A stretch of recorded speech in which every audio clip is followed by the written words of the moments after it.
What if the oldest words humanity ever carved into clay were not trying to explain the beginning of civilization, but to hide the moment just before it began?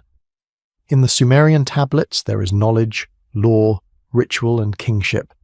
But surrounding these certainties is a quiet absence, a stretch of time that feels deliberately untouched. Not chaos, not myth, but silence. A silence that suggests loss rather than ignorance. Tonight, as your breathing slows, we will listen to that absence together, gently, without forcing answers. And if you feel drawn to this kind of quiet exploration, before you grow too comfortable, take a moment to like the video and subscribe, only if you truly enjoy what I'm doing here, and share your location and local time. For now, let the clay tablets rest in your hands, heavy with words, and heavier still with what they refuse to say. The silence does not announce itself loudly. It does not arrive as a shattered city or a burned archive. It appears instead as a smooth edge, a clean break in the flow of time, so precise that it almost feels intentional. When modern scholars first began assembling the earlier Sumerian tablets, they expected confusion, contradiction, myth layered over myth. What they did not expect was coherence followed by nothing. A sudden clarity, and then a pause. Civilization, it seems, did not stumble into existence. It stepped forward from a place we are no longer allowed to see. The earliest tablets already assume too much. Writing does not emerge hesitantly, as one might expect from an experimental tool.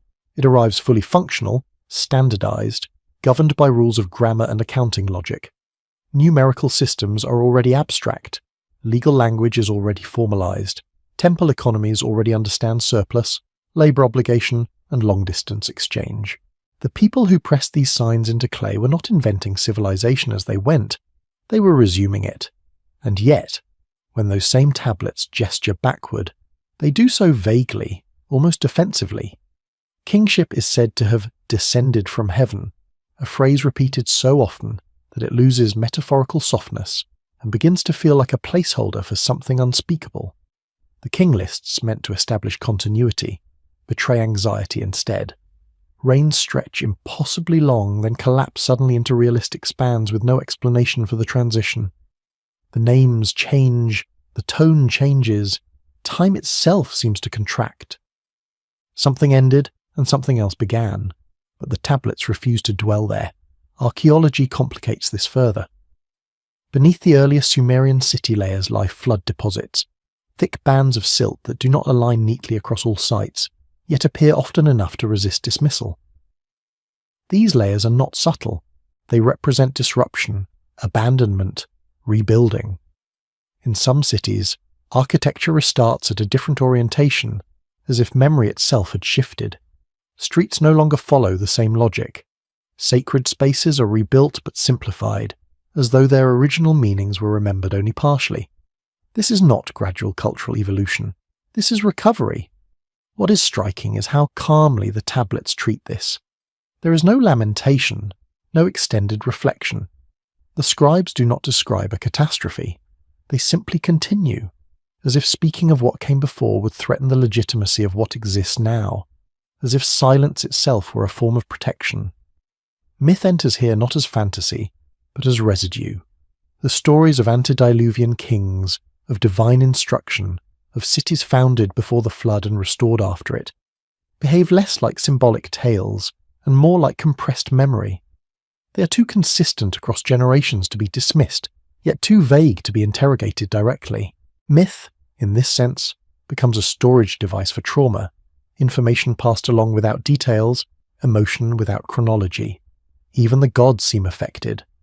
Early Sumerian deities are not distant creators, but administrators, engineers, organizers of land and water. They establish boundaries, assign labor, regulate flows. These are not the concerns of a people discovering agriculture for the first time. They are the concerns of a society rebuilding systems that once failed. The divine becomes a stand-in for lost authority, a way to legitimize rules whose origins no longer feel human. The absence becomes more pronounced when compared to later civilizations. Egypt, centuries afterward, constructs an origin story obsessed with continuity, eternal order, and preservation. Sumer, by contrast, avoids its own beginning. It marks time from a reset point forward. Everything prior is folded into myth or silence. The message is subtle but persistent. What came before is not to be examined. Some researchers have suggested that this reflects nothing more than limited record survival. Clay tablets break, floods destroy archives, but this explanation falters when one considers how much did survive, and how selectively. Administrative records endure, ritual instructions endure, astronomical observations endure, but narrative history, reflective accounts, descriptions of transition, these are missing, not fragmented, absent. Silence, in this context, begins to feel curated. The scrapal tradition itself reinforces this idea. Becoming a scribe required years of memorization and copying. Knowledge was transmitted conservatively, with emphasis on accuracy and repetition. Deviations were discouraged. Innovation was slow. This is not the environment of a culture inventing itself. It is the environment of a culture guarding something fragile, perhaps incomplete, perhaps inherited under pressure.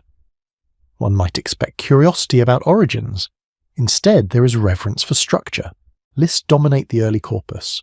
Lists of kings, lists of professions, lists of offerings, lists of stars.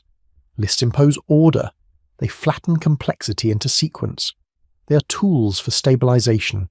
When a society is unsure of its foundations, it counts, it categorizes, it repeats.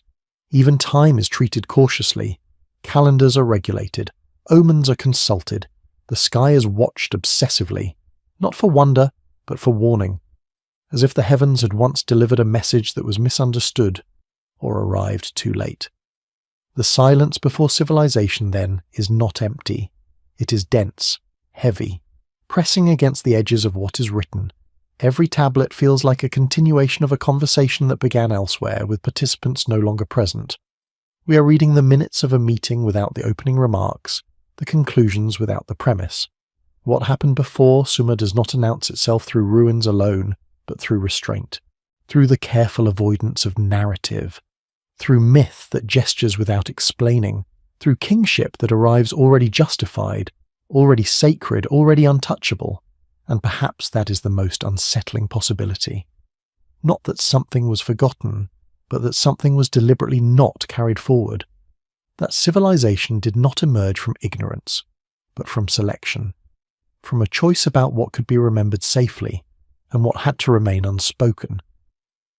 The tablets, resting quietly in museums and archives, do not contradict this. They do not confirm it either.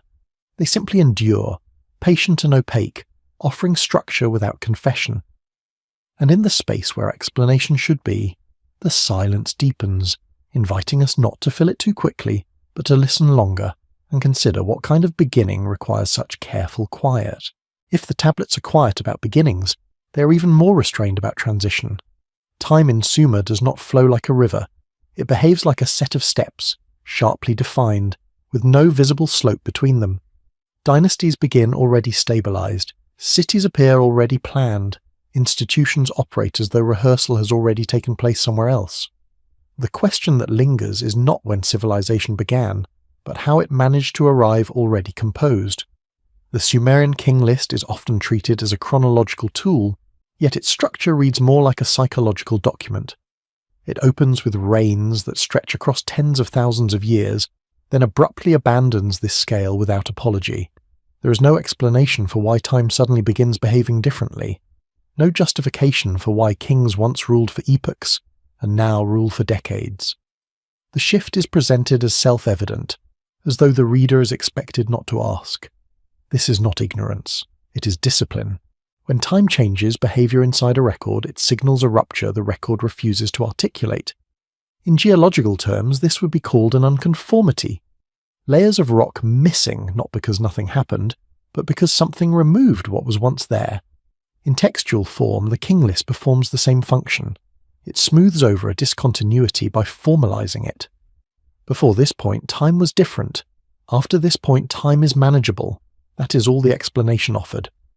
The cities reinforce this pattern. Uruk, Eridu, Kish, each presents early occupational layers that suggest not a slow village-to-city progression, but a sudden concentration of population, labour and ritual space. Monumental architecture appears early and with confidence. Temples are oriented with precision. Urban planning follows symbolic logic tied to cosmology and administration. These are not experimental structures, they are final forms, and beneath them again are interruptions, abandonment layers, flood silts, periods where human presence thins or disappears. The rebuilding that follows does not mourn what was lost. It does not attempt to restore previous layouts. It simplifies. It adapts. It moves forward with narrowed focus, as though complexity itself had become dangerous. Language mirrors this behaviour. The earliest written Sumerian we possess is already technical, already specialised. It is not a storytelling language. It is an accounting language, a language of measurement, obligation, transfer. Human experience enters only indirectly, encoded as labour units, offerings and quotas. Emotion is absent. Memory is procedural. This suggests that writing did not arise from a need to express, but from a need to control. Something had gone wrong before, and the response was structure.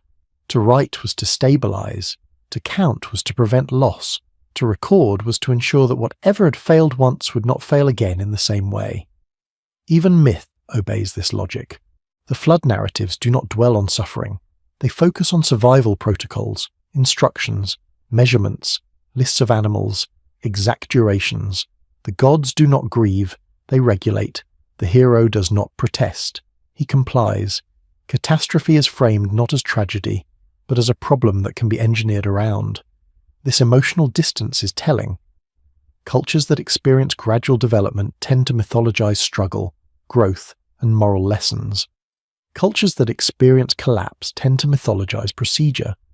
What matters is not why something happened, but how to endure it next time. One might argue that later scribes simply lacked information about earlier periods. But this does not align with the obsessive preservation of other data. Astronomical records reach back centuries. Ritual formulas are copied word for word across generations. Even obsolete administrative practices are preserved in scribal exercises. Forgetting was not accidental. It was selective. The scribal schools themselves become guardians of this selectivity. Students learn to copy canonical texts, not to question them. Variation is minimized. Authority is inherited, not debated. Knowledge becomes something to be maintained, not expanded. Innovation, when it occurs, is absorbed quietly, without narrative disruption. This creates a civilization that appears remarkably stable on the surface, yet curiously shallow when it comes to self-reflection. There are no extended meditations on origins, no philosophical treatises on beginnings.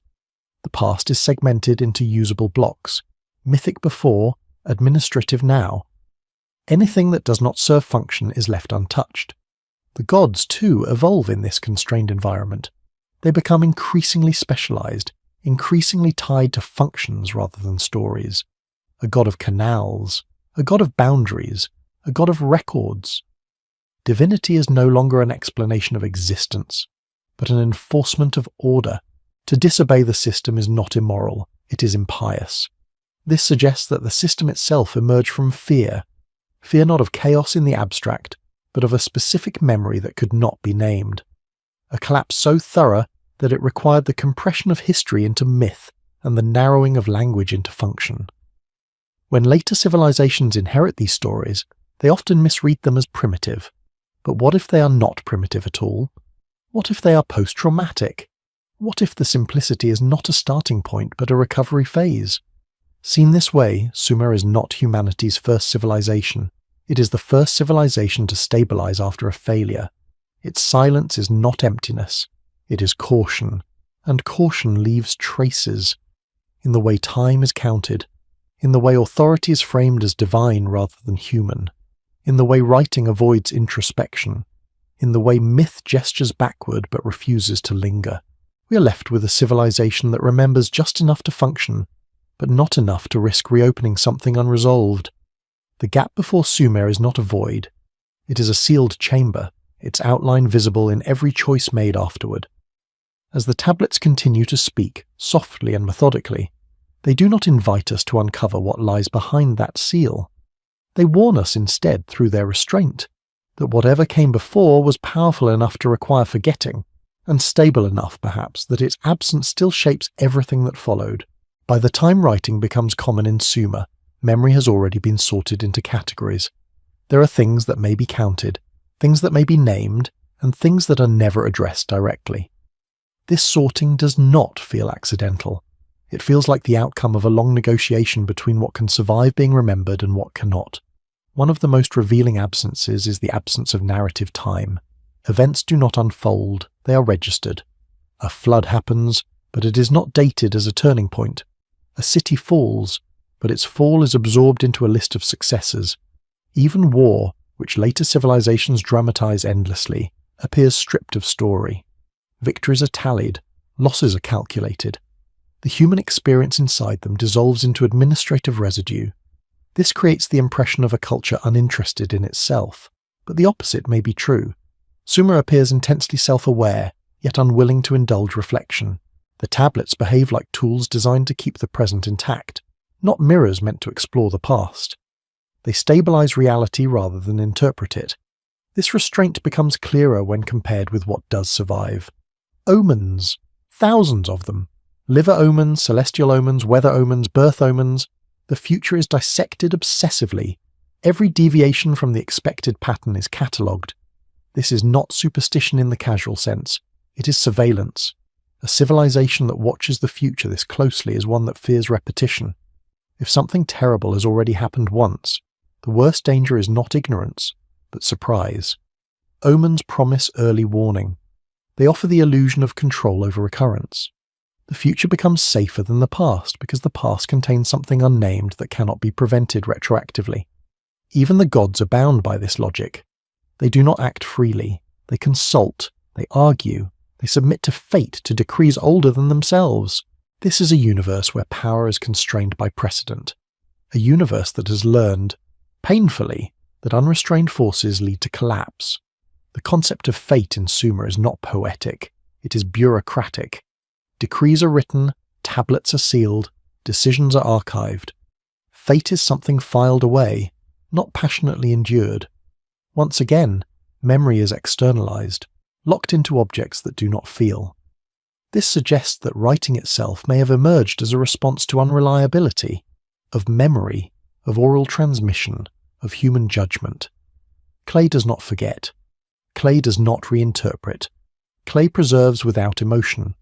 For a civilization recovering from disruption, this would be invaluable. Yet the clay also limits. What it preserves must be compressible. Lists survive. Procedures survive. Poetry survives only when ritualized. Personal reflection, speculation, doubt, these leave little trace. Silence grows not because nothing was thought, but because only certain thoughts were allowed to harden. Archaeological layers echo this mental architecture. When cities are rebuilt, they are not restored to former complexity. They are streamlined. Certain crafts vanish. Artistic variation narrows. Materials become standardized. This looks like progress until it is examined closely. It is optimization, not expansion.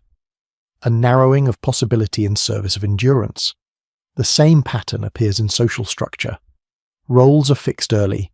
Occupations are inherited. Social mobility is limited. Innovation exists, but it is incremental, carefully absorbed into existing frameworks. Radical change would imply risk. Risk recalls memory. Memory threatens stability. It is tempting to see this as stagnation, but stagnation implies comfort. This feels more like vigilance, like a culture that believes survival depends on not drifting too far from what is known to work. The cost of that belief is depth. Complexity is traded for reliability. Exploration is traded for control. And yet, beneath this surface control, the silence presses. Because control itself requires justification. Why must order be so rigid? Why must deviation be punished not merely as crime, but as cosmic offense? Why must kingship be divine, not merely political? The answer is never stated, but it is implied everywhere. Because something once slipped beyond control. Because the world proved capable of erasing itself. Because human authority alone was not sufficient to prevent it. The flood stories are only the most visible expression of this fear. There are others, quieter.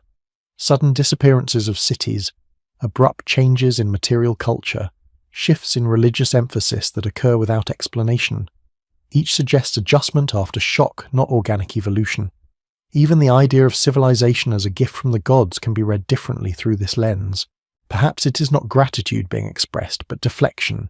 If the system came from the gods, then humans are not responsible for its design flaws. Blame is lifted, guilt dissolves, the past becomes untouchable. This reframing protects the present at the expense of truth. But protection may have been the priority. A traumatized society does not ask whether its stories are complete. It asks whether they are sufficient to keep going. The silence before civilization, then, is not a mystery waiting to be solved like a puzzle. It is a boundary that was constructed deliberately, reinforced by ritual, by writing, by law, and by theology. Crossing it was never meant to be easy, and yet the boundary is imperfect. It leaks through repetition, through anxiety, through the obsessive management of time and fate. The more the tablets insist on order, the more they reveal how fragile that order feels. As the words continue to accumulate, pressed patiently into clay, they form not a confession, but a perimeter. Inside it, civilization functions. Outside it, something remains unresolved. And the longer one listens to the silence at that edge, the harder it becomes to believe that it marks a beginning. It feels instead like the sound of a door closed too carefully, sealing off a past that still presses quietly, insistently against the present. Pressure alters behavior long before it causes collapse. In Sumer, this pressure becomes audible in the way the civilization watches itself. Surveillance is not centralized, but distributed across ritual, omen, and record. Everything is observed, interpreted, filed. Nothing is trusted to remain neutral. The world is treated as a system constantly sending warnings, and humanity's role is not to understand why those warnings exist, but to respond correctly when they appear. The omen texts are relentless. A malformed birth, an eclipse, a crack in a wall, a dog entering a temple. Each event is paired with consequence. If this happens, then that will follow. The future is framed as conditional, fragile, dependent on correct interpretation. This is not a worldview rooted in confidence. It is one shaped by anticipation of disaster. What is striking is how little explanation accompanies these predictions. Causes are rarely explored. Correlation is enough. Meaning is assigned without curiosity. The universe is not something to be understood deeply, but something to be monitored closely. Knowledge becomes a defensive posture. This posture extends into governance. Decisions are rarely justified philosophically. They are validated through precedent and divine sanction. A king does not argue why a decree is necessary. He asserts that it aligns with order. Order itself is unquestionable, because questioning it risks destabilizing the system that keeps memory at bay. The role of the priesthood becomes crucial here. Priests are not merely intermediaries between humans and gods. They are interpreters of signals. They translate uncertainty into instruction. In doing so, they absorb anxiety and convert it into ritual. Fear becomes manageable when it is procedural, but procedure has limits. It can respond, but it cannot heal. It can prevent deviation, but it cannot resolve the source of dread. The tablets reveal this indirectly through escalation. Over time, omens multiply. Rituals become more detailed. Regulations expand. This is not a sign of growing wisdom. It is a sign of growing vigilance. The more a society fears recurrence, the more it narrows acceptable behavior. This narrowing is visible in social organization. Individual identity fades behind role and obligation. People are defined by function, not narrative. A person is a worker, a scribe, a priest, a dependent. Personal history is irrelevant. What matters is correct placement within the system. This makes sense in a world where disruption has proven catastrophic. Flexibility becomes liability. Creativity becomes risk. The safest society is one where everyone knows their place and stays within it. Yet this safety is illusory, because pressure does not dissipate simply because it is managed. It accumulates. It expresses itself indirectly. In Sumer, it expresses itself through repetition so intense it borders on compulsion, through the insistence that rituals be performed again and again, exactly the same way, as though variation itself might summon disaster. The silence before civilization begins to feel less like a missing memory and more like a suppressed one. Suppressed memories do not vanish. They distort perception. They heighten alertness. They make the present feel perpetually provisional. This may explain why Sumerian cosmology lacks finality. There is no ultimate redemption, no promised resolution. The gods themselves are subject to fate. Order is temporary. Balance must be maintained continuously. The universe is not progressing towards something better. It is being held together against entropy. Contrast this with later traditions that imagine history as a moral arc. Sumer does not offer such comfort. Its worldview is cyclical, but not reassuring. Cycles repeat because they must, not because they teach. The past is not instructive. It is hazardous. The flood narratives again illustrate this mindset. Survival is possible, but only through obedience and precision. There is no lesson learned beyond compliance. The world resets, but nothing fundamentally changes. The same gods rule. The same anxieties persist. The same silence remains intact. One begins to sense that civilization, as Sumer understands it, is not an achievement but a containment strategy, a way to live with the knowledge that the world has already failed once. The absence of origin stories becomes logical. Origins imply innocence. Innocence cannot be recovered after collapse. This reframes the silence entirely. It is not the silence of ignorance waiting to be filled by discovery. It is the silence of experience deemed too dangerous to integrate. Civilization continues by narrowing its attention, by formalizing behavior, by converting fear into law and ritual, and yet the very existence of the tablets betrays a contradiction. To write is to preserve. To preserve is to hope that someone someday will read. Perhaps the scribes did not intend to explain the past, but they did leave traces of their restraint, traces of their caution, traces of their unease. These traces accumulate quietly, in the way the future is watched more closely than the past, in the way gods are administrators rather than creators, in the way kings are stewards rather than visionaries, in the way silence is maintained not through prohibition, but through exhaustion. The silence before civilization is therefore not a blank page.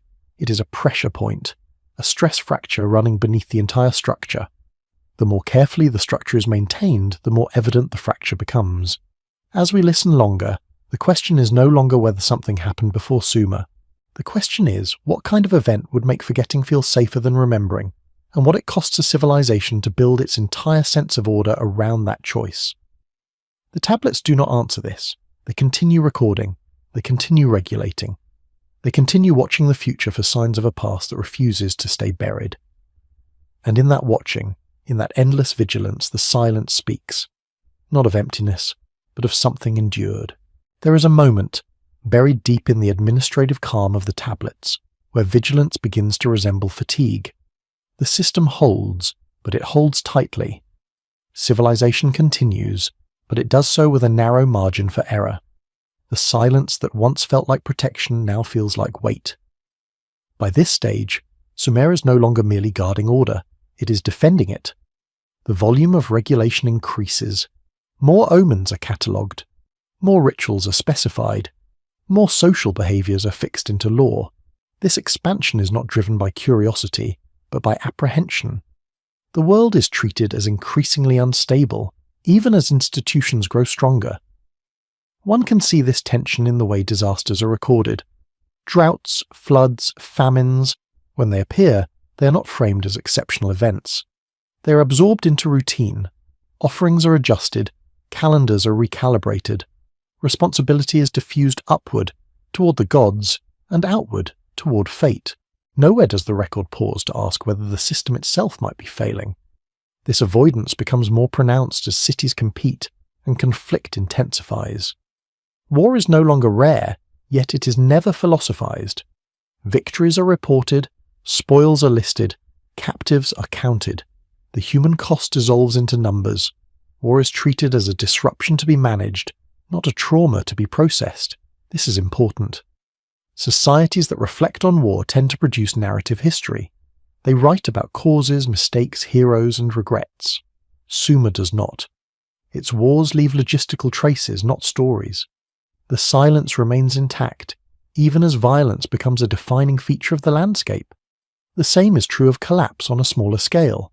When a city declines, it does not leave behind a memoir.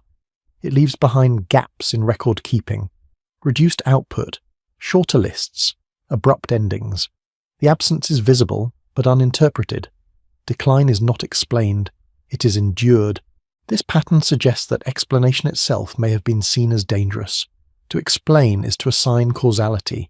To assign causality is to imply responsibility. Responsibility threatens authority, both human and divine. Better to record outcomes than origins. Over time, this discipline reshapes identity. The individual disappears almost entirely from the written record. Names appear only as roles: son of, servant of, worker of. Personal voice is unnecessary, perhaps unwelcome. A civilization built on containment does not encourage introspection. Yet introspection does not vanish. It migrates. It survives indirectly in metaphors, in cosmic anxiety, in the sense that the universe itself is precarious. The skies watch not for beauty, but for deviation. Stars attract because they might warn. Eclipses terrify not because they are unknown, but because they are reminders. Reminders of what? The tablets never say. But the fear feels older than the writing. This fear may also explain the peculiar Sumerian relationship with permanence. Clay tablets are durable, but buildings are not meant to last forever. Temples are rebuilt repeatedly. Cities are reshaped. The physical world is treated as provisional, while the procedural world is preserved obsessively. What matters is not the structure, but the pattern. Patterns survive collapse. Buildings do not. Seen this way, civilization becomes a portable framework rather than a rooted identity. If something goes wrong, the framework can be reassembled elsewhere. Laws, rituals, calendars, omens. These can move. Memory of place cannot. This portability suggests experience. It suggests that movement, abandonment, and reassembly are not theoretical possibilities, but lived ones. The silence before civilization may not mark a single event, but a series of dislocations compressed into myth and omission. The gods themselves reflect this mobility. They are tied to cities, yet capable of leaving them. When a city falls, its god can be carried away, adopted, reinterpreted. Divinity adapts, authority migrates, continuity is maintained by transfer, not preservation. This fluidity contrasts sharply with the rigidity of procedure. The system is flexible only where it must be, and inflexible where it chooses to be. Memory is constrained, but function is resilient. Civilization survives by learning what to let go of. And what is consistently let go of is narrative depth. There is no collective reflection on suffering, no attempt to derive meaning from catastrophe. Meaning itself becomes procedural. Do this, avoid that, maintain balance. The world is not unjust, it is unstable. Justice is secondary to endurance. This worldview shapes everything that follows. Later cultures inherit Sumerian structures without inheriting its silence. They fill the gaps with theology, philosophy, and moral arcs. They mistake restraint for simplicity. They mistake omission for ignorance. But when read carefully, the tablets do not feel naive. They feel restrained by necessity, as though saying too much once proved dangerous. The silence before civilization thus begins to resemble a scar, not a missing piece, but a healed-over wound that still limits movement. The civilization that forms around it is functional, brilliant, and anxious. It knows how to continue, but not how to remember freely. And perhaps that is the quietest warning the tablets offer. That civilization can survive forgetting, but it pays a price. That order can be maintained through silence, but only by narrowing what it means to be human. As the records continue forward, the silence does not lift. It becomes background noise, normalized, unquestioned. But it never disappears. It hums beneath the lists and laws, beneath the rituals and omens, reminding us that what is not said can shape a civilization as powerfully as what is written. And the longer we listen, the more that hum begins to sound like memory waiting for permission to speak. At a certain point, vigilance begins to turn inward. The systems designed to protect civilization start monitoring not only the world outside, but the people within it. In Sumer, this inward turn is subtle, almost invisible, but its effects are everywhere. The silence that once guarded memory now shapes behavior. By the middle of the Sumerian period, the written record becomes increasingly concerned with purity, of ritual, of space, of intention. Certain actions are no longer merely incorrect, they are contaminating. Disorder is no longer an external threat alone, it is something that can emerge from within the community itself. This shift matters. When danger is external, societies fortify. When danger is internal, societies discipline. Rules multiply around daily life. What may be eaten, when it may be eaten. Who may touch sacred objects? Who may speak certain words? Even dreams become regulated, interpreted as messages requiring correction. The inner world is no longer private. It is folded into the same system of surveillance as the sky and the soil. This suggests a civilization that no longer fully trusts its own continuity. If catastrophe once arrived despite order, then order alone is insufficient. The human element becomes suspect. Desire, curiosity, deviation, these are potential cracks through which disorder might return. The tablets do not describe this fear openly, but they encode it in structure. Confession appears, not as moral reckoning, but as ritual cleansing. Guilt is not psychological, it is technical. A wrong action creates imbalance, and imbalance must be corrected procedurally. There is no space here for personal narrative. A person does not say, "I did this because I felt that." A person says, "I performed an incorrect act and now the proper counter-ritual must be applied." Emotion is irrelevant. Function is everything. This reinforces the impression that Sumerian civilization is not moving towards self-expression but away from it. As systems grow more complex, the acceptable range of human experience narrows. The silence before civilization extends forward, shaping not just memory of the past but imagination of the future. One can feel this narrowing in the treatment of knowledge. Knowledge is valuable, but only in approved forms. Esoteric knowledge is dangerous. Unauthorized interpretation is discouraged. Truth is not something to be discovered individually. It is something handed down, already processed, already safe. The scribal tradition reflects this perfectly. Students do not debate texts, they copy them. Mastery is accuracy, not insight. The goal is continuity, not innovation. Even errors are preserved in some exercises, not to explore failure, but to train correction. This educational model creates stability, but it also creates fragility.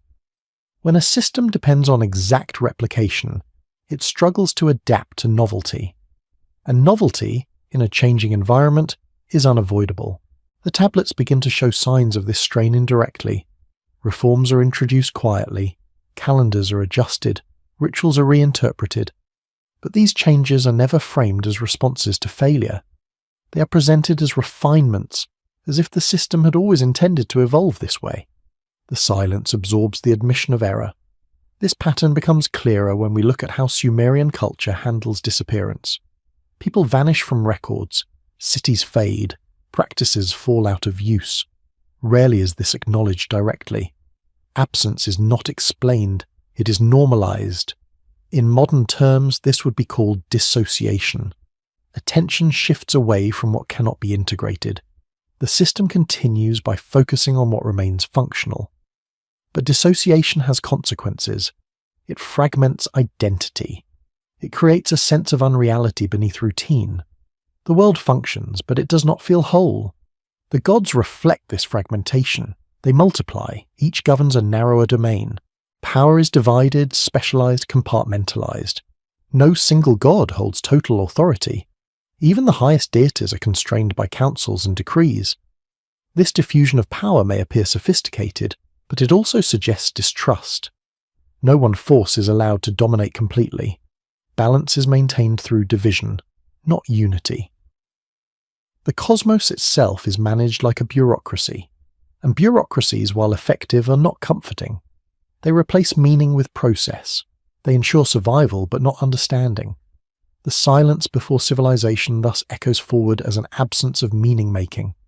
Events happen, procedures respond, life continues, but the deeper questions, why this world exists, why it failed before, what it is becoming, remain untouched. This may explain the peculiar Sumerian relationship with death. The afterlife is bleak, undifferentiated, almost irrelevant. There is no moral reward, no cosmic justice. Death is not a narrative culmination. It is an endpoint devoid of significance. A civilization that does not tell stories about beginnings may also struggle to tell stories about endings. What matters, then, is not fulfillment, but maintenance. Not destiny, but duration.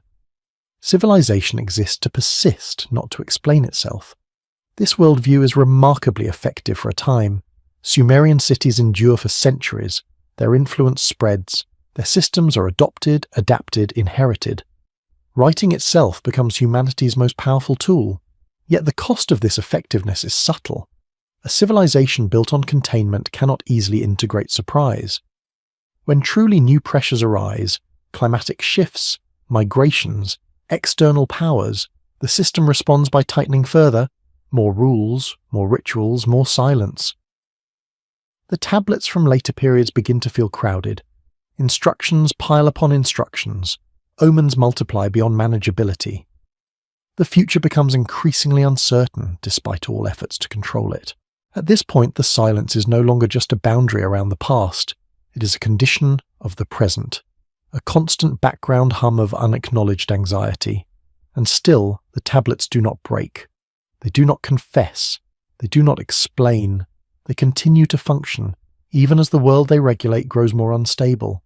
Perhaps this is the final legacy of the silence before civilization. Not that something was forgotten, but that forgetting became a method, a way to survive without understanding, a way to build without remembering why the last structure fell. As we listen to these records now, thousands of years later, the question is no longer simply what happened before Sumer. It is what happens to a civilization that learns to endure by refusing to look too closely at the fractures beneath its own foundations. The tablets remain quiet on this point, but their restraint, their discipline, their careful avoidance suggest that the most dangerous knowledge may not be what was lost, but what was learned and then buried so that life could go on. As time moves forward, the silence does not weaken. It becomes institutional. What was once an unspoken boundary turns into a framework that governs how truth itself is handled. In Sumer, this is most visible in the way authority consolidates around interpretation rather than revelation. The gods no longer speak directly. They do not appear unexpectedly. Their will is known through signs, and signs require interpreters. This creates a crucial shift. Power moves away from experience and toward mediation. Those who can read the signs, copy the tablets, and perform the rituals correctly become indispensable. Knowledge becomes layered, filtered, and protected. This is not secrecy in the dramatic sense. It is normalization. The idea that truth must pass through authorized channels becomes so familiar that it is no longer questioned. The silence before civilization extends forward as a silence around authority itself. One does not ask how the system came to be. One asks only how to align with it. This alignment reshapes political life. Kings no longer rule by force alone. They rule by claiming proximity to order. Inscriptions emphasize piety, correctness, and restoration rather than conquest. A successful king is not one who changes the world, but one who prevents it from changing too much. Even when reforms occur, they are framed as returns to proper balance. The language is careful. Nothing new is admitted. Everything is described as correction. This rhetorical discipline suggests that novelty itself has become suspicious. To admit something new is to admit that what came before was incomplete, and incompleteness is dangerous. This helps explain why Sumerian culture resists historical causality. Events are linked procedurally, not narratively. A bad omen leads to a ritual leads to appeasement. Appeasement restores balance. The chain ends there. No deeper inquiry follows. The system closes in on itself. In such a closed system, the past becomes inaccessible, not because it is unknown, but because it is irrelevant. Or rather, it has been made irrelevant. To look backward too carefully would disrupt the logic that keeps the present stable, yet disruption does occur. Climatic changes alter river patterns. Salinization reduces agricultural yields. Populations shift. External groups arrive. These pressures are real and increasing. The tablets respond by tightening further. More regulation, more divination, more emphasis on correct performance. This is the paradox of the silence. The more unstable the world becomes, the more the civilization insists on order without explanation. Instead of expanding memory, it contracts it. Instead of questioning assumptions, it reinforces them. One begins to sense that the silence is no longer protecting against a single forgotten event. It is protecting against the realization that the system itself may be insufficient, that the strategy of containment has limits. This realization never appears explicitly. It cannot. But it leaks through indirectly, through the anxiety that saturates late omen texts, through the increasing complexity of rituals meant to avert disaster, through the sense that the future is becoming harder to manage despite all precautions. The gods too begin to feel distant. They are invoked constantly, yet their presence feels procedural rather than relational. They are mechanisms within the system, not sources of comfort. Divine favor is measured in outcomes, not meaning. This spiritual austerity reflects a deeper exhaustion. A civilization that has carried silence for generations eventually internalizes it. Silence becomes habit. Questioning feels unnatural. The absence of narrative becomes the narrative. At this stage, civilization risks mistaking endurance for success. Cities still stand.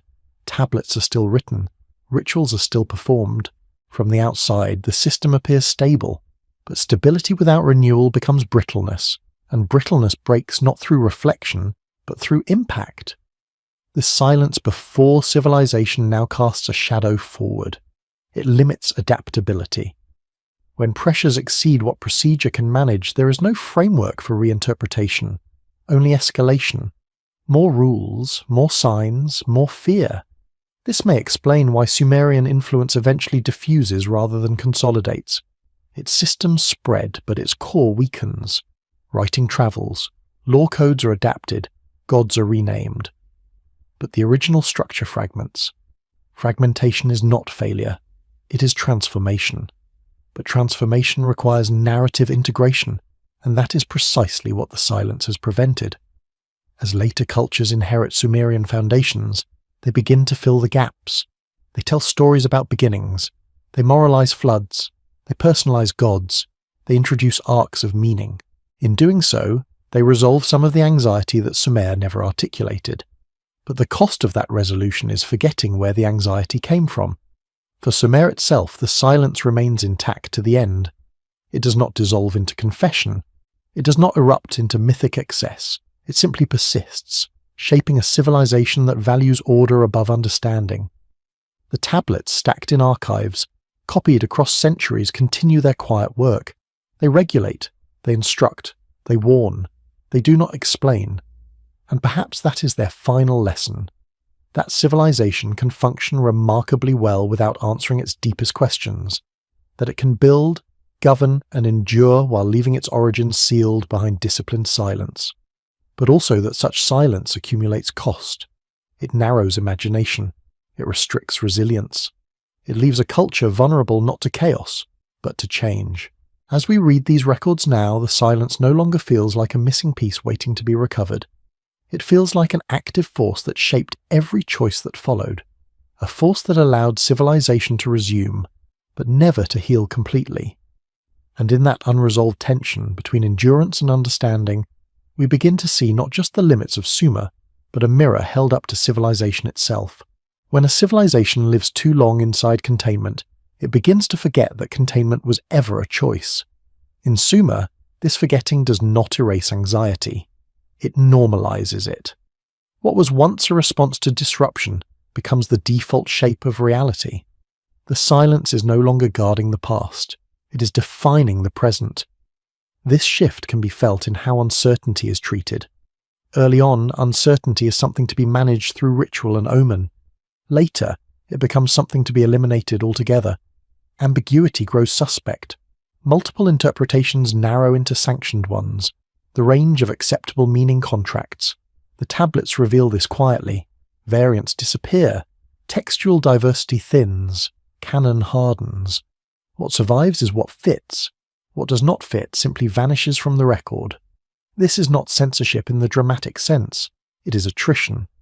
Over time, only certain voices remain audible. This narrowing affects how reality itself is perceived. Events are no longer open-ended. They are slotted into predetermined frameworks. A storm is not simply weather. It is a sign. A loss is not misfortune. It is imbalance. Experience becomes secondary to interpretation. Interpretation in turn becomes power. Those who control interpretation do not need to invent history. They only need to decide which explanations are permitted. In Sumer, this control is diffuse, embedded in priesthoods, scribal schools, and temple economies. No single authority enforces silence. Silence enforces itself. This makes the system resilient but also opaque. Responsibility dissolves into structure. When no one individual controls memory, no one can be held accountable for what is missing. The absence becomes tradition. At this stage, civilization begins to exhibit a subtle inversion. Instead of culture shaping institutions, institutions shape culture. Identity is formed around compliance rather than belonging. A person is not asked who they are, but whether they are aligned.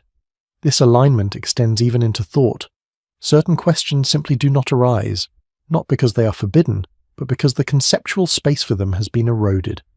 When every phenomenon has a prescribed explanation, curiosity has nowhere to go. The silence before civilization thus expands forward as a silence within civilization. A quieting of speculative thought. A preference for answers that close rather than open. The world becomes legible, but smaller. One can see this in the treatment of the unknown. Instead of exploration, there is categorization. Instead of inquiry, there is divination. The future is not imagined creatively. It is scanned for deviation from expected patterns. Possibility is reduced to risk assessment. This mindset is effective in stable conditions. It allows for efficient management of resources, labor, and time, but it struggles when conditions change qualitatively rather than incrementally. And conditions do change. Environmental stress accumulates. Rivers shift more dramatically. Soil salinity worsens. Agricultural yields fluctuate unpredictably. External groups move through the region, bringing unfamiliar customs and pressures. These are not minor deviations. They challenge the assumptions underlying the entire system. The tablets respond predictably. They do not question foundational beliefs. They intensify them. More omens are consulted. More rituals are prescribed. More authority is vested in interpretation. The system doubles down. This response reveals something crucial. The silence has become a liability. By preventing deep reflection earlier, it has limited the civilization's capacity to adapt now. The tools available are procedural, not conceptual. They can respond to known threats, but not redefine the framework itself. This is when the silence begins to feel less protective and more constricting. Like a structure built to withstand one kind of disaster, now facing another. The walls hold, but they are rigid. They cannot flex. One might expect a cultural breakthrough at this point. A new myth, a revised origin, a reframing of the world. But Sumer does not produce this. It lacks the narrative elasticity to do so. The silence has removed the language needed for reinvention. Instead, influence diffuses outward. Elements of Sumerian civilization travel beyond its core. Writing spreads. Legal concepts are adopted. Religious motifs are reinterpreted. Other cultures take what they need and leave the rest. These successor cultures begin to tell stories Sumer never did. They articulate beginnings. They assign moral meaning to catastrophe. They allow gods to evolve emotionally. In doing so, they resolve some of the tension Sumer carried silently. But they also overwrite the original context. For Sumer itself, the silence remains unbroken. Even as power shifts and cities rise and fall, the foundational restraint persists. The civilization does not collapse in a dramatic sense. It transforms, fragments, and is absorbed. What remains are the tablets. Quiet, procedural, unyielding. Reading them now, the most striking feature is not what they say, but what they refuse to elaborate. They offer the minimum required for continuity and no more. They preserve function without reflection. This refusal is not accidental. It is the culmination of generations of choices, each reinforcing the last. A civilization that learned early that survival required restraint continued to practice that restraint even when it became limiting. The silence before civilization thus becomes a silence within civilization, and finally, a silence after it. A gap that later cultures inherit without understanding its origin. And perhaps this is the final paradox, that the earliest civilization gave humanity its first written words, yet used them to define the boundaries of speech, that it taught the world how to record, but also how to omit. As we move deeper into this record, the question shifts again, not whether the silence hides a lost age, but whether the silence itself became one of Sumer's most influential legacies. A legacy not of ignorance, but of caution, not of emptiness, but of constraint. And constraint, once normalized, shapes not only what a civilization remembers, but what it believes is possible to imagine.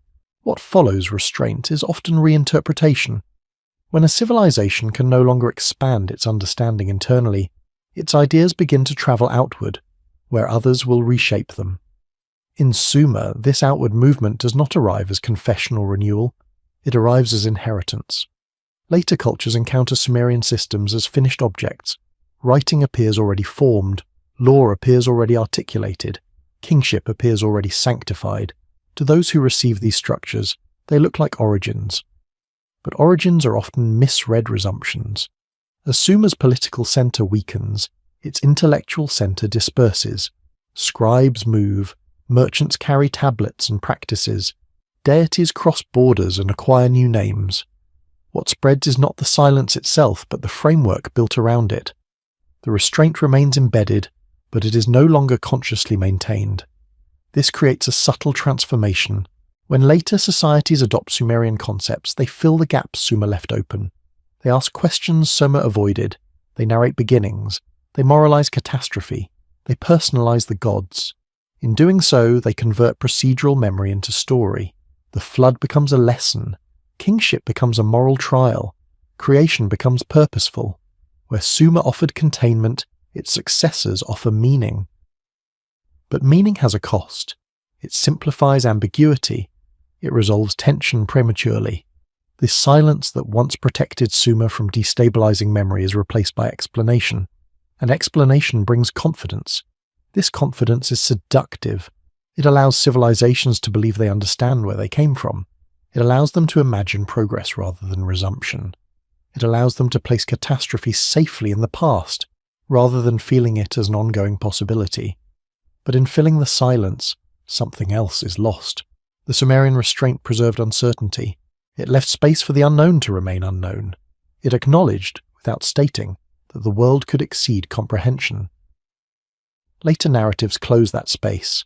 They reassure, they teach, they conclude. This difference matters. A civilization that believes it understands its origins behaves differently from one that knows it does not. Confidence encourages expansion. Expansion encourages risk. Risk invites new forms of collapse. Seen this way, Sumer's silence may not have been weakness, but caution refined to an extreme. Its successors, inheriting the structure without the trauma, feel free to elaborate. They tell stories Sumer never did, and those stories, repeated long enough, become history. As centuries pass, the original silence recedes behind layers of interpretation. The Sumerian tablets become sources rather than voices. Scholars read them through later frameworks, expecting beginnings and finding lists, expecting mythic drama and finding procedure. This mismatch has shaped modern understanding profoundly. The question is no longer why Sumer is silent, but why it seems incomplete, why it lacks what later cultures provide. But perhaps the incompleteness is the point. A civilization that has experienced rupture does not seek closure. It seeks survivability. Closure implies finality. Survivability requires openness, but not articulation. The silence before civilization, then, may not belong to prehistory at all. It may belong to a moment of decision within history, a choice to continue without explaining, to build without revisiting, to endure without narrating. Later civilizations, unburdened by that choice, narrate freely. They imagine golden ages and falls. They moralize floods and fires. They locate meaning where Sumer placed boundary. Yet even as they speak more, anxiety does not vanish. It changes shape. It becomes eschatology, apocalypse, final judgment, end times. The fear returns, now wrapped in story. In this sense, Sumer's silence and its successors' narratives are two responses to the same condition. The recognition that civilization is fragile. One response contains that recognition through restraint. The other externalizes it through myth. Neither resolves it. The tablets remain instructive precisely because they refuse resolution. They do not promise salvation or doom. They offer continuity without comfort. They show us a civilization that learned how to function after disruption, but never how to explain it. This is unsettling to modern sensibilities. We prefer stories that teach, histories that conclude, lessons that can be applied. The Sumerian record resists this impulse. It leaves us with function but no frame. And perhaps that resistance is its quiet warning. When explanation becomes too complete, it risks becoming fiction. When meaning is too neat, it masks vulnerability. Sumer avoided this by not explaining at all, but avoidance, sustained over generations, becomes inheritance. What begins as protection becomes limitation. What begins as silence becomes absence. By the time later civilizations speak loudly about beginnings, the original context is gone. The silence has done its work too well. It has preserved survival at the cost of memory. We stand now at the far end of that process, surrounded by narratives layered over narratives, explanations stacked upon explanations. The Sumerian tablets sit beneath them, unadorned, patient. They do not ask to be believed. They do not demand interpretation. They simply exist, carrying forward a civilization's decision not to speak about what preceded it. And in that decision, they challenge us. Not to uncover a lost age or prove a forgotten catastrophe, but to consider the possibility that some civilizations are built not on stories of origin, but on the discipline of silence, a discipline that allowed humanity to resume, but never to fully reconcile with what came before. As the later voices grow louder and more confident, the Sumerian quiet remains, reminding us that explanation is not the only response to survival. Sometimes, continuation itself is the message, and sometimes, what is left unsaid endures longer than any story told. At some point, silence stops being interpreted as absence and begins to function as evidence. Not evidence of a specific event, but of a long-term pattern of avoidance that leaves measurable effects. In Sumer, these effects appear most clearly where continuity should have broken, but instead bends. The record shows repeated cycles of decline and reorganization. Cities rise, falter, and are rebuilt. Administrative systems adapt. Religious hierarchies shift. Yet the underlying logic of civilization remains remarkably consistent. Writing continues to prioritize accounting over narrative. Authority remains sanctified rather than debated. Memory remains procedural rather than reflective. This consistency is often mistaken for stability, but stability achieved through repetition can conceal unresolved fracture. When a system survives multiple shocks without changing its assumptions, it is not necessarily resilient. It may simply be unable to imagine alternatives. This becomes visible in how Sumer handles contradiction. Contradictions are not reconciled, they are layered. Conflicting myths coexist without synthesis. Overlapping laws are applied situationally. Inconsistencies are tolerated as long as procedure continues uninterrupted. This tolerance is not intellectual openness. It is compartmentalization. Compartmentalization allows a civilization to function without integrating incompatible truths. Different explanations are allowed to exist side by side as long as they do not demand resolution. The silence before civilization expands into a silence between explanations. This has a subtle but profound effect on how time is experienced. Time is no longer a narrative of change, it is a sequence of managed states. The future is not imagined as transformation, but as continuation under slightly altered conditions. This may explain why Sumerian texts rarely speculate about destiny. There is no grand arc toward fulfillment. There is maintenance, there is survival, there is adjustment. In this worldview, history is not a teacher. It is a risk factor. The past is something to be controlled, not learned from. It is present only insofar as it informs correct procedure. Anything beyond that is unnecessary, and potentially destabilizing. As centuries pass, this orientation produces diminishing returns. Each new generation inherits a more complex system of rules, but less understanding of why those rules exist. Procedure accumulates faster than meaning. Ritual expands faster than relevance. This imbalance creates friction, not dramatic revolt, but subtle inefficiency. Overcorrection, redundancy, conflicting obligations. The system still functions, but with increasing effort. One can sense this strain in later administrative texts. Instructions grow longer, exceptions multiply, clarifications are added to clarify previous clarifications. What began as containment becomes congestion, yet even here, there is no reflection, no admission that the system has grown unwieldy. Adjustments are framed as refinements. The silence absorbs critique. This dynamic reveals something important about the original silence. It was not simply a refusal to speak about the past. It was a refusal to allow explanation to threaten function. That refusal became embedded so deeply that even present inefficiencies could not be openly addressed. In modern terms, this would be called path dependence. Early choices constrained later options. The decision to prioritize survival over understanding locked Sumer into a trajectory that favored endurance, but resisted reinterpretation. Path dependence explains why the silence remains intact even when its original purpose may no longer apply. What began as protection becomes habit. What becomes habit becomes identity. By this point, Sumerian civilization no longer remembers that it chose silence. Silence feels natural.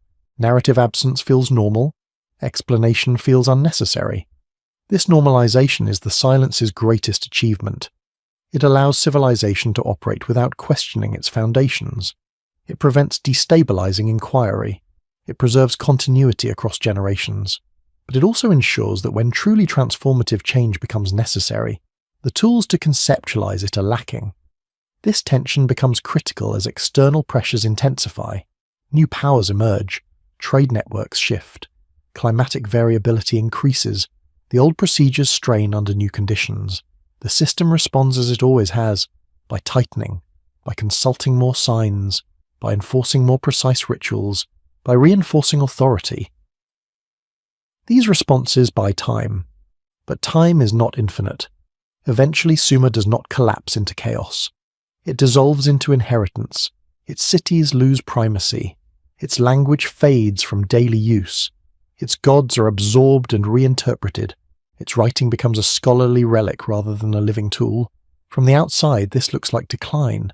From within the logic of silence, it looks like continuation by other means. The framework survives even as the core fades, and this may be the most telling outcome of all. A civilization built on containment does not end with confession or reckoning. It ends with diffusion. Its ideas persist, stripped of their original context, repurposed by others who do not share the same restraint. Those others will speak more freely. They will tell stories. They will moralize. They will imagine beginnings and endings. And in doing so, they will finally close the silence, without ever realizing why it existed. The Sumerian tablets remain behind, quiet witnesses to a different approach. They show us a civilization that survived by not explaining itself, that endured by limiting what could be remembered and imagined. This approach worked, for a time. It allowed humanity to resume organized life after disruption. It provided tools that still shape the modern world. But it also left a legacy of unresolved tension, a reminder that survival and understanding are not the same, and that one can be achieved at the expense of the other. As we listen to the silence embedded in these earliest records, the question becomes increasingly difficult to ignore. Not what happened before Sumer, but what it means for civilization to be built on the decision not to ask that question too loudly. Because silence, once chosen, does not simply guard the past. It shapes the future. And in the long arc of human history, that shaping may matter more than any single event the silence was meant to hide. There is a point where endurance begins to resemble inertia. In Sumer, this point is not marked by collapse or invasion, but by a subtle exhaustion that settles into the system itself. The silence that once preserved stability now limits responsiveness. What was once restraint becomes rigidity. This rigidity appears most clearly in how authority responds to failure. When harvests falter or floods overwhelm canals, the reaction is not reassessment but intensification. More rituals are prescribed, more omens are consulted, more precision is demanded. The assumption remains unchanged. The system is sound. The execution must be corrected. This assumption is never articulated, but it governs everything. To question the system would be to reopen the silence, and reopening the silence risks unraveling the logic that has held civilization together for centuries. Thus, failure is personalized rather than structural. A priest misread a sign, a ritual was performed incorrectly, a king failed in piety. Responsibility is assigned locally, never globally. The framework itself remains beyond scrutiny. This pattern has consequences. It encourages constant self-correction without self-examination. The civilization becomes adept at adjusting parameters while avoiding foundational questions. Over time, this creates a feedback loop. The more corrections are required, the more authority tightens, and the less space remains for reinterpretation. One can see this loop in the growing density of instruction.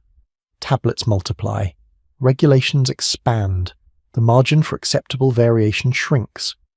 What was once a living system begins to feel like an archive that must be maintained at all costs. Maintenance replaces imagination. In such an environment, innovation does not vanish, but it disguises itself. Changes are framed as restorations. New practices are presented as ancient truths rediscovered.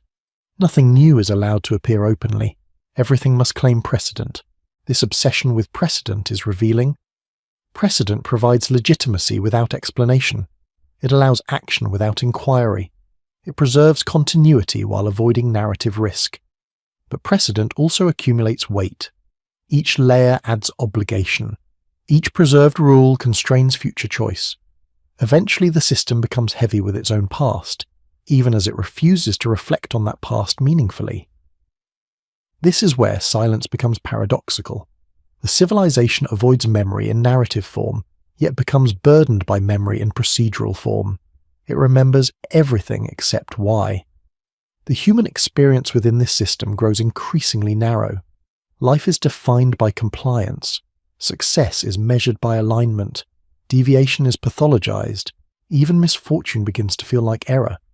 This has a psychological dimension that the tablets never describe directly, but which can be inferred. A society that treats imbalance as fault cultivates anxiety. When everything must be correct, nothing can be relaxed. Vigilance becomes a permanent state. Such vigilance is unsustainable over the long term. It consumes energy. It dulls perception. It reduces resilience. The system holds, but it holds tensely. As generations pass, the original context for this vigilance fades. People no longer remember why order must be maintained so strictly. They only know that it must. Authority persists, but its justification becomes ritualized rather than understood. This erosion of understanding creates vulnerability. When challenges arise that fall outside existing categories, the system struggles to respond. New threats do not match old omens. New conditions do not fit established rituals. The response, again, is intensification. More signs are sought. More explanations are layered. Complexity increases, but clarity does not. Eventually, the silence that once protected civilization from destabilizing memory now prevents it from adapting to destabilizing reality. This is not sudden. It unfolds quietly. Cities lose prominence.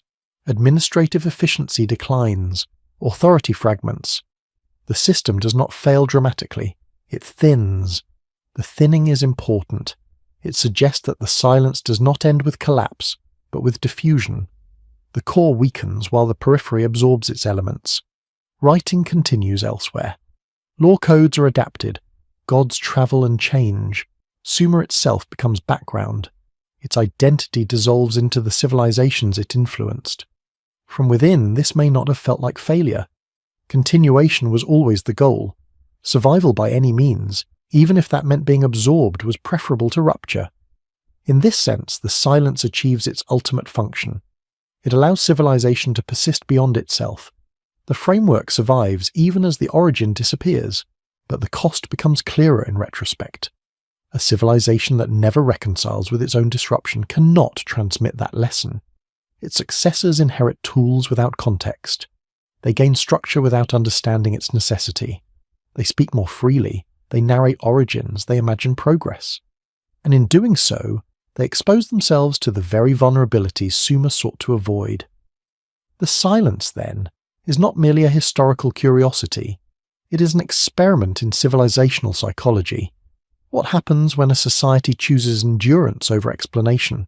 When it prioritizes function over meaning? When it builds continuity by refusing to articulate rupture? Sumer offers one answer. It shows that such a choice can work for a time. It can produce remarkable achievements. It can stabilize human life after disruption. It can carry civilization forward across centuries. But it also shows the limits of that strategy. Without integration, restraint becomes burden. Without narrative, memory becomes weight. Without reflection, survival becomes mechanical. The tablets do not judge this outcome. They do not mourn or celebrate it. They simply present it, line by line in clay that outlasts the cities it once served. As we read them now, the silence they carry feels less like absence and more like testimony. Not testimony to a single lost event, but to a choice repeated across generations.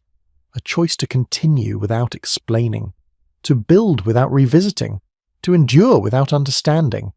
And in that choice we begin to see a deeper pattern, one that extends beyond Sumer, a pattern that asks whether civilization can ever fully reconcile with its own fragility, or whether silence in some form is always part of what allows it to go on.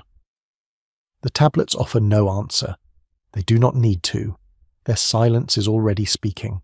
When a civilization loses its center without acknowledging loss, the result is not collapse but drift. In the later phases of Sumerian influence, this drift becomes perceptible not through catastrophe, but through quiet substitution. Old forms remain, but their meanings thin. Rituals persist, but their urgency fades. Authority is invoked, but its gravity weakens. The silence does not break. It loosens. One can sense this loosening in the way repetition begins to lose coherence. The same formulas are copied, but now by hands further removed from their original context. Scribal precision remains high, yet the emotional investment behind it appears diminished. The system still knows how to operate, but it no longer remembers why it must operate this way. This is the danger of long containment. When silence is sustained across generations, it eventually erases not only memory of the trauma, but memory of the reason for restraint itself. The structure endures, but the justification becomes hollow. At this point, continuity turns into habit. Habit is powerful, but it is not adaptive. It preserves form without meaning, and meaning, once thinned, is easily replaced. This replacement begins subtly. Local variations emerge, ritual emphasis shifts, certain gods gain prominence while others recede. Administrative practices are streamlined or ignored. None of this is framed as rupture. Everything is presented as acceptable deviation within the system, but deviation accumulates. The silence that once functioned as a boundary around memory now fails to anchor identity. Without narrative depth, the civilization cannot articulate what is essential and what is negotiable. Everything feels equally procedural, equally replaceable. This creates an opening. External influences no longer encounter a unified core. They encounter fragments, practices without explanations, symbols without stories, laws without context. These can be adopted, adapted, and transformed with little resistance. The silence, which once protected against destabilizing memory, now facilitates absorption. This is not weakness in the moral sense. It is the natural consequence of endurance without integration. A system that avoids reflection can persist, but it cannot define itself strongly enough to resist reinterpretation. A Sumerian language fades from daily use. It survives in specialized contexts. As gods are renamed, they retain functions but lose personalities. As cities lose political dominance, their rituals continue elsewhere. The civilization does not vanish. It dissolves. Dissolution is quieter than collapse. It leaves fewer traces. It feels less traumatic. And for a culture shaped by silence, it may even feel appropriate. From within this process, there is no clear moment of ending, no reckoning, no narrative closure. The silence ensures that loss is experienced as transition rather than termination. This raises a difficult question. Was the silence ever meant to be temporary? Perhaps the original restraint was a response to a specific disruption, but over time, it became a philosophy, a way of being, a belief that survival requires limiting what can be said, imagined, and remembered. If so, then the gradual fading of Sumer is not a failure of that philosophy, but its completion. The civilization survives by becoming something else. And yet, something is lost. What is lost is not infrastructure or influence, but self-awareness. A civilization that never articulates its own rupture cannot articulate its own transformation. It continues, but without recognizing itself as changing. This unrecognized change produces a peculiar legacy.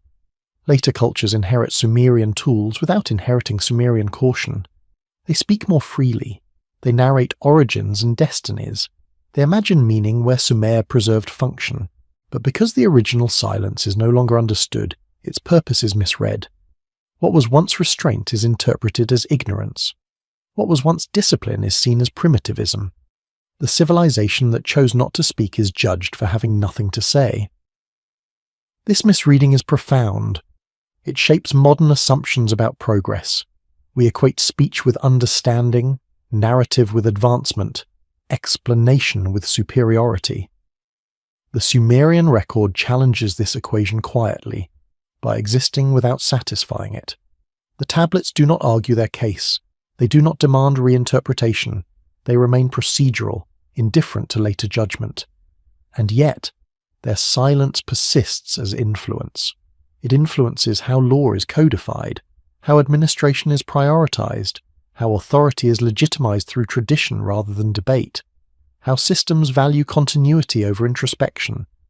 These patterns reappear again and again in human history, in empires that inherit structures without questioning their origins, in institutions that preserve procedure long after meaning has eroded, in cultures that fear destabilization more than stagnation. Seen this way, Sumer is not merely ancient, it is familiar. The silence before civilization, then, may not belong solely to the distant past. It may describe a recurring moment in human development, the point at which survival is secured by narrowing vision, and that narrowing becomes difficult to reverse. The Sumerian experience suggests that this strategy works, but only up to a point. It allows continuity, but not renewal. It preserves form, but not depth. It ensures survival, but not self-understanding. As the civilization dissolves into its successors, the silence does not disappear. It migrates. It embeds itself in inherited structures. It becomes invisible because it is no longer recognized as silence at all. This is perhaps the most enduring legacy of Sumer, not its writing, not its cities, not its gods, but its choice. A choice to continue without explaining, to function without narrating, to endure without integrating. The tablets do not tell us whether this choice was right or wrong.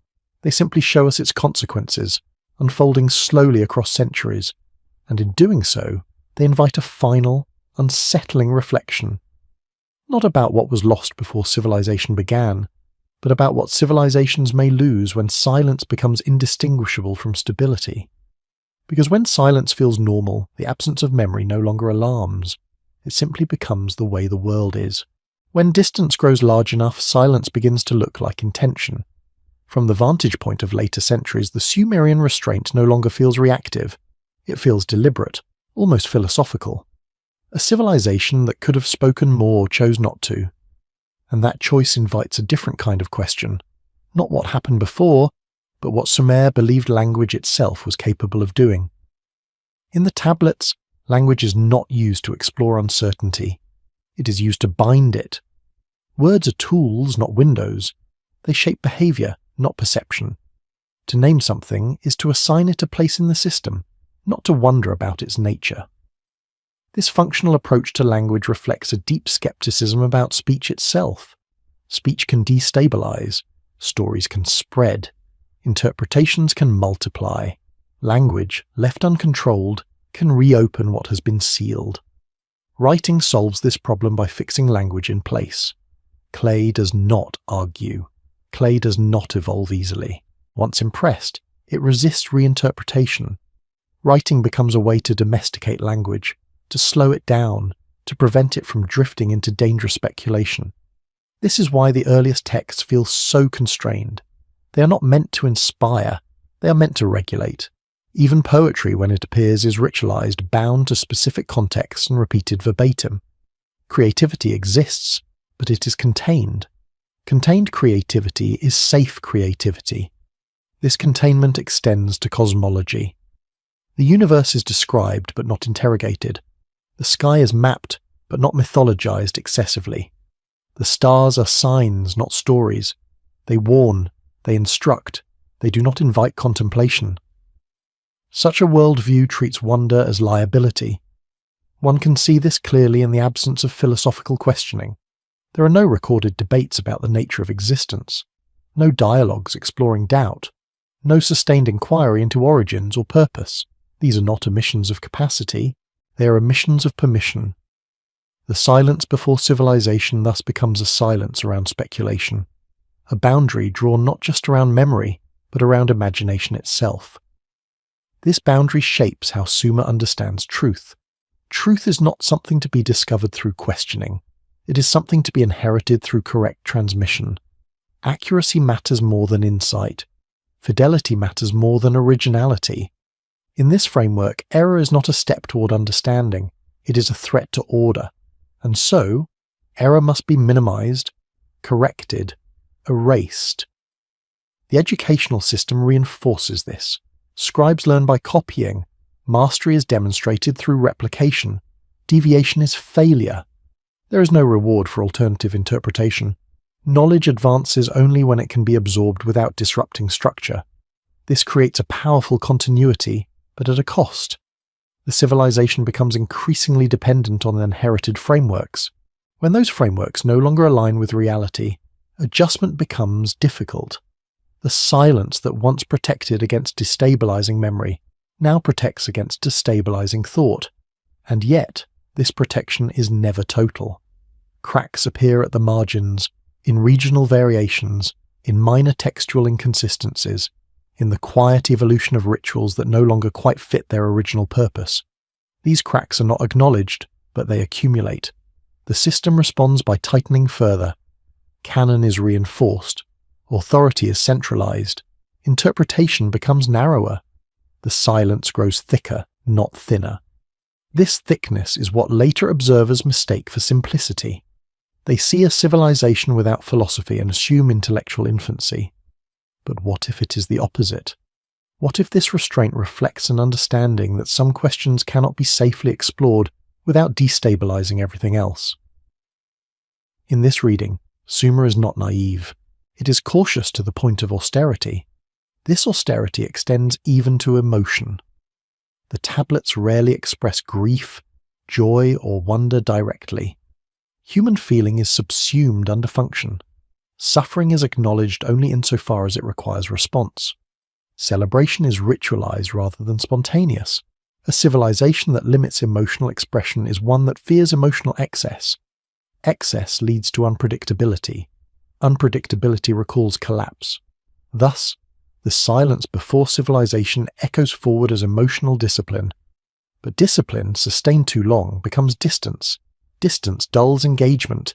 Engagement is replaced by routine. Routine maintains form, but not vitality. As vitality wanes, the civilization becomes increasingly symbolic to others rather than lived from within. Its structures are admired, borrowed, adapted. Its spirit becomes opaque. This is when Sumer becomes mythic, not in its own telling, but in the telling of others. Later cultures imagine it as a beginning because they cannot imagine a civilization choosing silence so thoroughly. They assume absence where there is restraint. The irony is sharp. The civilization that first gave humanity writing is remembered primarily through what it did not write. And yet that absence may be its most honest legacy. By refusing to narrate its own rupture, Sumer avoided the false comfort of explanation. It did not turn catastrophe into lesson or trauma into mythic resolution. It simply continued, quietly, carefully. This approach spared it from certain illusions but denied it others. Without stories of origin, there could be no stories of destiny. Without reflection, there could be no transformation. The silence before civilization thus becomes a mirror. It reflects not a lost world, but a choice about how to live after loss. A choice to privilege continuity over meaning, survival over understanding. As we approach the end of this long record, the silence does not demand to be broken. It demands to be recognized. Recognized not as ignorance, but as posture. Not as emptiness, but as boundary. And in recognizing it, we are forced to confront a question that extends beyond Sumer, a question about civilization itself. How much silence is required to keep a world functioning? And at what point does that silence begin to cost more than it protects? The tablets do not answer. They never have. They simply remain, impressed with careful signs, offering us a civilization that chose not to speak about what came before, perhaps because it understood that once spoken, some silences cannot be contained again. As the record thins and the centuries stretch, the silence begins to outlive the civilization that created it. What remains is not a voice fading into the past, but a posture carried forward by those who inherit the framework without inheriting the fear that shaped it. This is where the silence becomes most powerful, not within Sumer, but beyond it. When later cultures encounter Sumerian remnants, they encounter stability without confession. They see order without origin, systems without story. And because humans are uncomfortable with unspoken foundations, they begin to supply what is missing, not maliciously, not consciously, but inevitably. The silence invites projection. Flood narratives are moralized, kingship is dramatized, creation becomes intentional rather than procedural. Where Sumer maintained distance, its successors introduce intimacy. Gods become characters, catastrophe becomes lesson. Time becomes narrative rather than ledger. These additions feel like progress. They feel like understanding. But they also obscure something essential: the original refusal to explain.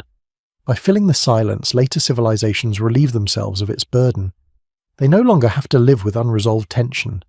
They can locate chaos safely in the past and imagine themselves moving forward from it. This produces confidence, and confidence reshapes behavior. Civilizations that believe they understand their origins are more willing to take risks. They expand more aggressively. They innovate more freely. They imagine destiny.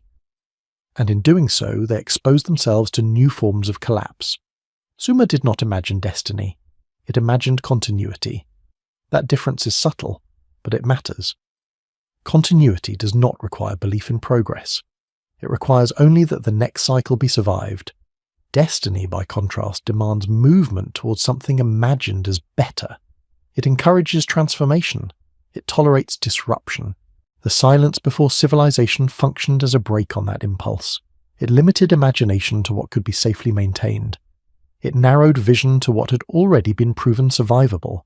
Later cultures remove that brake, and yet, traces of the original restraint remain embedded in inherited systems. Law codes retain procedural rigidity. Bureaucracy prioritizes function over meaning. Authority legitimizes itself through tradition, rather than transparency. These features persist even when their original context is forgotten. The silence becomes invisible. Invisible constraints are the most powerful kind. They shape behavior without announcing themselves. They define what feels normal, what feels risky, what feels unthinkable. Modern institutions still carry this legacy. We record obsessively. We regulate extensively. We prioritize continuity of systems over coherence of meaning. We maintain structures long after their purpose has eroded. In this sense, Sumer is not ancient history. It is a pattern that emerges whenever civilization faces disruption, too profound to integrate comfortably, when survival depends on narrowing focus, when explanation threatens stability, when silence feels safer than articulation. The question, then, is not whether Sumer hid something. It is whether silence itself became a technology, one as influential as writing, law, or urban planning, a technology of containment. Containment does not destroy memory, it reorganizes it. It allows certain elements to persist while others are compressed, abstracted, or omitted. Over time, the omitted elements cease to feel missing. They feel irrelevant. This is why the silence does not announce itself as loss. It announces itself as normalcy. Normalcy is the most convincing disguise. By the time scholars begin asking why the Sumerian record feels incomplete, the silence has already done its work. It has shaped expectations. It has defined what counts as history. It has trained readers to look for lists, not reflections. And so the gap is often explained away, as accident, as erosion, as limitation. But the pattern is too consistent, the restraint too disciplined, the avoidance too specific. This does not require imagining a lost golden age or a forgotten global catastrophe. It requires only acknowledging that civilizations, like individuals, sometimes choose not to speak about what nearly broke them. That choice has consequences. It stabilizes the present, but it constrains the future. It preserves function, but it limits meaning. It allows survival, but complicates renewal. Sumer chose survival, and through that choice it gave humanity something paradoxical: the tools to record everything, and an example of how to use those tools selectively.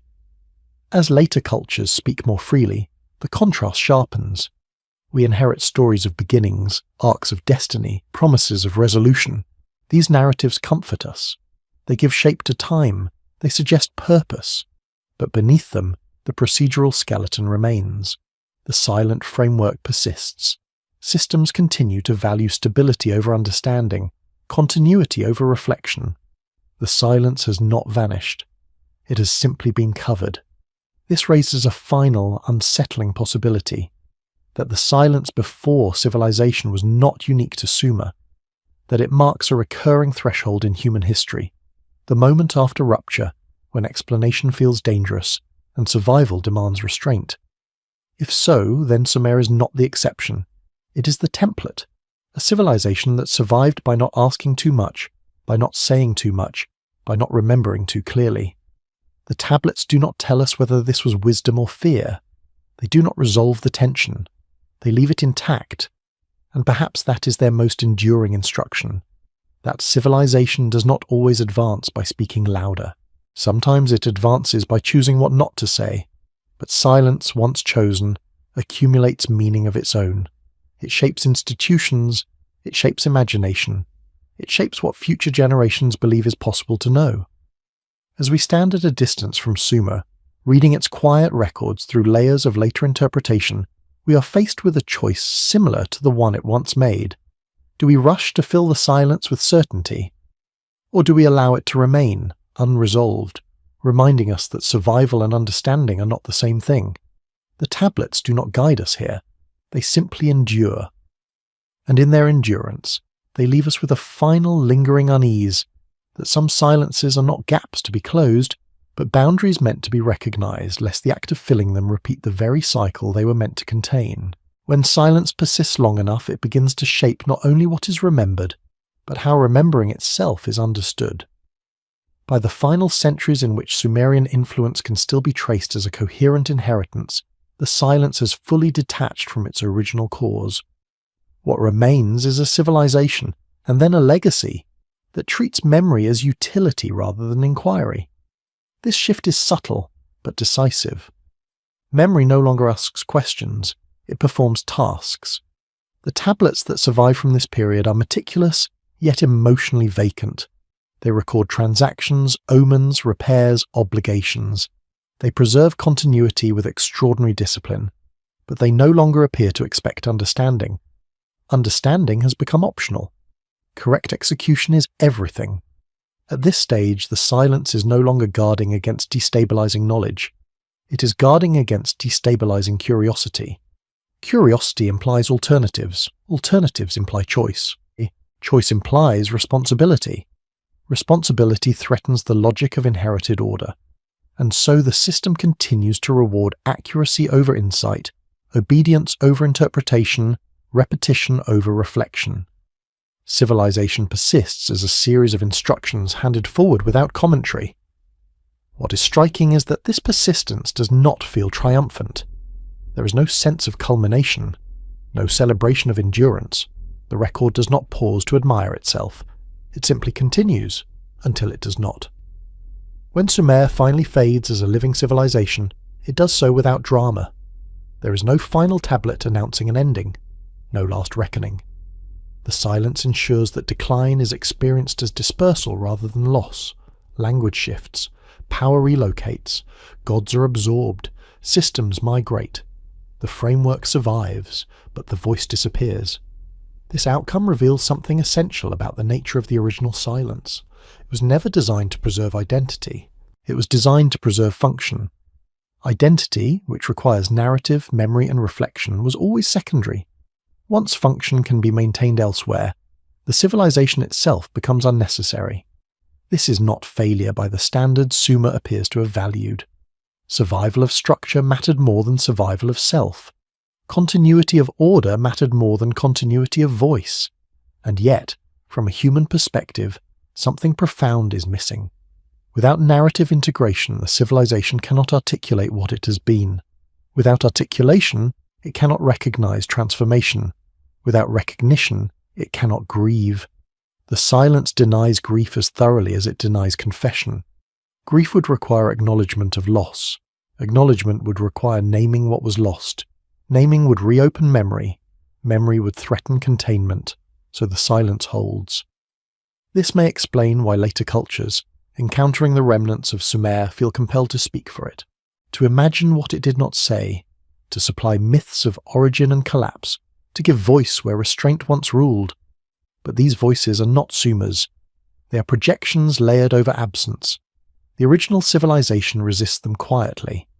Even now, when scholars translate and analyze the tablets, the silence remains. We can reconstruct systems, calendars, rituals, and laws with remarkable precision. But the inner life, the sense of why this world was arranged this way, remains inaccessible. This inaccessibility is not due to lack of evidence. It is due to design. Sumer chose not to externalize meaning. It embedded meaning in function. It trusted structure more than story. It believed, perhaps, that survival depended on limiting what could be said aloud. That belief shaped everything. It shaped how authority was legitimized, how knowledge was transmitted, how uncertainty was managed, how catastrophe was remembered without being remembered. And in the end, it shaped how the civilization could end, quietly, without narrative rupture, without confession. The silence before civilization thus becomes the silence after civilization, a continuous boundary that brackets the entire experiment. This continuity challenges modern assumptions. We tend to believe that civilizations rise through expression and fall through suppression, that voice equals vitality and silence equals decay. Sumer complicates this. It suggests that silence can be generative, that restraint can stabilize, that not saying everything may be a survival strategy. But it also shows the cost. A civilization that cannot speak about its own rupture cannot teach others how to recognize theirs. A civilization that avoids reflection cannot transmit wisdom about failure. It can offer tools, but not context. Those who inherit the tools must learn the lessons again, on their own terms, often through their own collapses. In this sense, the silence is not just Sumer's legacy. It is civilization's inheritance. We see it whenever systems persist long after their purpose has faded, whenever institutions prioritize continuity over comprehension, whenever history is reduced to procedure and memory is stripped of meaning. The Sumerian tablets sit at the beginning of this pattern, not as warning or instruction, but as example. They show us a world that chose to endure by narrowing its gaze, that succeeded for centuries, and that eventually dissolved into the very continuity it prized.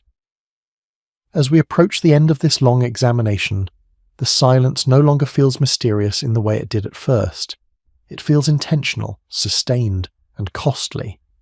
Not because it hid a single lost event, but because it shaped an entire way of being, a way of living after rupture without naming it, a way of continuing without integrating, a way of building civilization while leaving part of humanity unspoken. The tablets do not ask us to judge this choice. They do not justify it. They simply present its outcome. And in doing so, they leave us with one final tension to hold. That civilization can survive without understanding itself, but it cannot pass that understanding forward. The silence keeps the structure standing, but it leaves the meaning behind. And as the last echoes of Sumer fade into inheritance, what remains is not an answer, but a condition, one that humanity continues to inhabit whenever survival feels safer than remembrance. The silence does not end here. It continues, quietly, unresolved. What remains, after all the tablets have been stacked and all the cities have fallen quiet, is not an answer, but a posture. The silence does not resolve into a final revelation. It settles into something more enduring, a way of standing inside history without narrating it. This is perhaps the most difficult idea to accept, that the earlier civilization did not fail to tell us what came before, but chose not to. That the absence we feel is not a gap in preservation, but the result of a long, disciplined refusal to turn rupture into story. By the time Sumer dissolves into inheritance, the silence has completed its work. It has shaped institutions that outlasted language. It has embedded priorities, order over explanation, continuity over confession, into the foundations of civilization itself. Writing survives, law survives, administration survives, but the reason for restraint does not, and so the silence becomes portable. It travels forward invisibly, carried inside systems that value procedure more than reflection. It appears wherever records are meticulous but meaning is thin, wherever institutions function smoothly while their origins remain unexamined, wherever continuity is treated as virtue regardless of what it conceals. Seen this way, the silence before civilization was never confined to one place or time. It was a response to fragility, a recognition that human systems, once broken badly enough, may not survive full honesty about their own failure. Sumer chose to endure. That choice produced remarkable results. Cities organized themselves out of mud and water, writing stabilized memory, law replaced chaos with predictability. Human life for the first time became collectively manageable across generations. But management is not the same as meaning. Meaning requires reflection. Reflection requires risk. Risk threatens order, and order, once lost, may not return. The Sumerian tablets seem to understand this intuitively. They do not moralize catastrophe. They do not celebrate beginnings. They do not promise endings. They operate within a narrow band of survivability, recording what must be done to keep the world from slipping again. In doing so, they reveal a sobering truth. Civilization does not always begin with optimism. Sometimes it begins with caution so severe it resembles silence. This reframes the way we think about origins.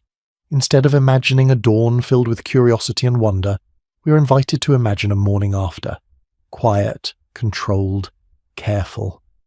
A world picking itself up without looking too closely at the wreckage. The silence before civilization, then, is not empty time. It is a scarred interval, compressed into myth and omission because it could not be integrated safely. The tablets do not hide this. They embody it. And in embodying it, they offer a warning without words, that survival strategies can become identities, that restraint can harden into limitation. That silence, once chosen, can shape not only what is remembered, but what is thinkable. Later civilizations speak more freely. They tell stories of creation and destiny. They imagine progress. They moralize collapse. In doing so, they feel less burdened by the past. But they also lose something Sumer retained, an awareness of fragility so deep it did not need articulation. The Sumerian world did not believe history was a teacher. It believed history was a hazard, something to be contained, not explored. Whether this belief was wisdom or fear is impossible to determine. The tablets do not argue, they do not defend themselves, they simply persist. And perhaps persistence was the point. As listeners now, far removed from the pressures that shaped those choices, we feel the urge to fill the silence, to explain it, to resolve it, to turn it into a mystery with an answer, but doing so may repeat the very pattern the silence was meant to prevent. The transformation of rupture into narrative comfort, the conversion of fragility into myth. The Sumerian record resists this impulse. It offers no climax, no revelation, no final key. It ends the way it lived, operational, restrained, unresolved. Which leaves us with a quieter, more unsettling conclusion. That civilization may not be built on stories of origin at all. that it may emerge instead from decisions about what cannot be safely remembered. That beneath every functioning system may lie a silence shaped by something endured but never spoken, and that this silence is not a flaw in the record, but part of its structure. As the clay tablets return to their shelves and the cities they once served remain buried beneath layers of silt and time, this silence does not disappear. It waits, inside institutions, inside habits, inside the belief that order must be preserved even when meaning is unclear. This is not a call to uncover a lost age, or to prove a forgotten catastrophe. It is an invitation to notice how silence operates, how it protects, how it limits, how it endures, and how, in moments of uncertainty, civilizations may still choose it, not because nothing happened, but because too much did. The Sumerians left us their words. They also left us their restraint. Between the two lies the space we are still learning how to listen to, quietly, without rushing to fill it. Because some silences are not asking to be broken, they are asking to be understood.